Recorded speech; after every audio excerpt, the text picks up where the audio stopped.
Hey, to change language for the specific application on the Realme Note 50, you have to open the settings. Then you will have to scroll down. Now you have to find System Settings and click on the Languages and Input.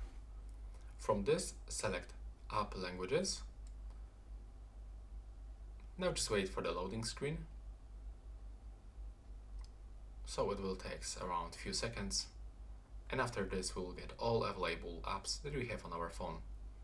And let's say that I want to change language for my Google Chrome browser.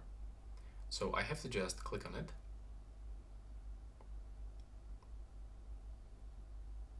And from this, I can find all available languages.